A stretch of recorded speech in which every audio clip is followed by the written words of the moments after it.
पश्चिम बंगाल से तृणमूल कांग्रेस के विधायक मनोरंजन व्यापारी जी का एक वीडियो वायरल हो रहा है, जिसमें वो कह रहे हैं कि हिंदी भाषा तो अपसंस्कृतिर बाहक। हिंदी तो एक अपसंस्कृतिर बाहक।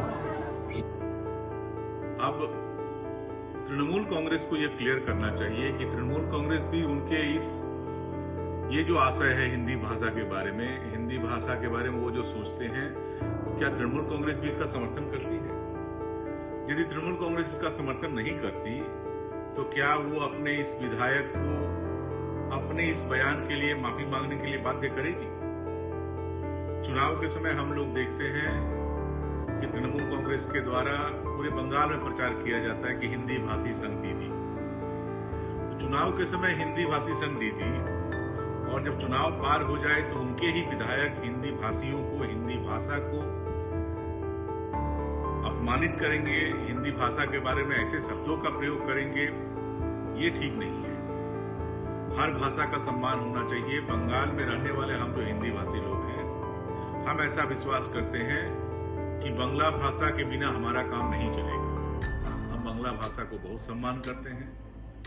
प्रधानमंत्री नरेंद्र मोदी जी के नेतृत्व में जो कैबिनेट की मीटिंग हुई, उसमें बांग्ला भाषा को क्लासिकल लैंग्वेज का जो दर्जा दिया गया, हम उससे खुश हैं। आसाम राज्य में आज से 7 दिनों तक आसामी भाषा को जो क्लासिकल लैंग्वेज का दर्जा दिया गया, उसको लेकर कार्यक्रम हो रहा है। बंगाल में भी यह कार्यक्रम होना चाहिए। हम किसी भाषा से कोई द्वेष नहीं रखते।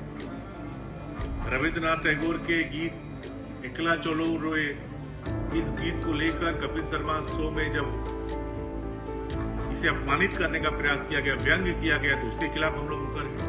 हम लोगों ने कहा है कि उन्हें माफी मांगना पड़ेगा। यदि माफी नहीं मांगेंगे तो कानूनी जो कार्रवाई है वो हम लोग करेंगे। लेकिन एक तरफ हम लोग जब बंगाल की संस्कृति को अपना रहे हैं, बंगाल की मिट्टी को अपनी मिट्टी समझ रहे हैं, तो बंगाल में रहने वाले जो हिंदी भाषी लोग हैं, उनकी जो भाषा है हिंदी, उसके बारे में तृणमूल कांग्रेस के विधायक, नेता लोग ऐसे शब्दों का प्रयोग क्यों कर रहे हैं? किसको खुश करने के लिए ये कर रहे हैं? मैं मनोरंजन व्यापारी या तृणमूल कांग्रेस के नेताओं को ओपन चैलेंज करता हूं कि यदि आपके अंदर हिम्मत है, हम तो कहते हैं कि बिना बांग्ला हमारा काम नहीं चलेगा। हमें बांग्ला सीखना भी है, बोलना भी है, बांग्ला से प्यार भी करना है। लेकिन आप लोगों के अंदर यदि हिम्मत है, यदि सही में आप समझते हैं कि हिंदी भाषा अपसंस्कृति बाहक, तो कल से ही हिंदी बोलना छोड़ दीजिए। अंधेरे में रहना पड़ेगा आपको। हिंदी के बिना आपका काम नहीं चलेगा। हिंदी ही ऐसी भाषा है जिसने पूरे देश में आजादी की लड़ाई से जो लोग जुड़े हुए थे, उन लोगों ने हिंदी भाषा का प्रयोग करके पूरे देश को एक धागे में बांधने का प्रयास किया। इस भाषा को बार बार अपमानित करने का यह प्रयास ठीक नहीं है, और बार बार आप अपमानित करते रहेंगे और हम लोग ये बैठकर देखते रहेंगे, ये भी ठीक नहीं है। हम लोग कहते हैं कि बिना बांग्ला के हमारा काम नहीं चलेगा बंगाल में, लेकिन जो लोग हमारी भाषा से घृणा करते हैं, उनको हम ओपन चैलेंज करते हैं कि यदि है आपके अंदर हिम्मत, तो आप कल से हिंदी बोलना बंद कर दीजिए। ये सर्कुलर दे दीजिए कि जो भी तृणमूल कांग्रेस करेगा वो हिंदी में बात नहीं कर पाएगा, हिंदी में बात नहीं करेगा। है हिम्मत? और मनोरंजन व्यापारी से भी कहूंगा कि इधर उधर क्यों बोल रहे हैं, जाकर दीदी को बोलिए ना कि सरकार ये निर्णय ले ले कि जो भी तृणमूल कांग्रेस करेंगे वो हिंदी में बात नहीं करेंगे, हिंदी से घृणा करेंगे।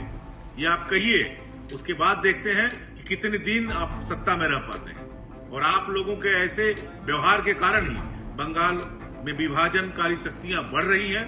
बंगाल को भाषा के नाम पर बांटने का प्रयास हो रहा है। सरकार चुपचाप है। सरकार को इस पर कार्रवाई नहीं करनी चाहिए।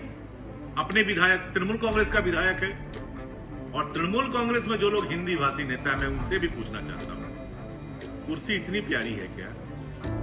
अपनी कुर्सी के लिए और कितना अपमान करवाओगे? क्यों इसके खिलाफ मुखर नहीं होते हो? क्यों ये नहीं कहते हो कि ये कहना नहीं चलेगा? तृणमूल कांग्रेस के विधायक ने जो कहा, ये उनका अपना व्यक्तिगत मत है, हम लोग इससे इत्तेफाक नहीं रहते। क्यों नहीं करते हो? मुझे याद आता है, किसी ने लिखा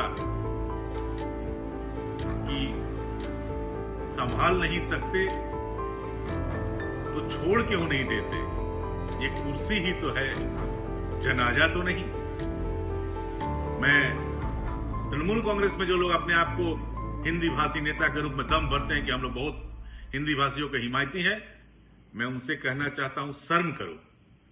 आपके रहते हुए तृणमूल कांग्रेस का एक विधायक कहता है कि हिंदी भाषा अपसंस्कृति बहाव और अपनी कुर्सी बचाने के लिए, सत्ता का सुख भोगने के लिए बेशर्मों की तरह उनकी बात को सुनते हो और बर्दाश्त करते हो।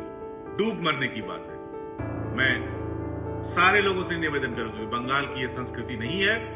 बंगाल के 90% बांग्ला भाषी लोग, 95% बांग्ला भाषी लोग, 99% बांग्ला भाषी लोग, 99.99% बांग्ला भाषी लोग बंगाल में भाषा के नाम पर विभाजन नहीं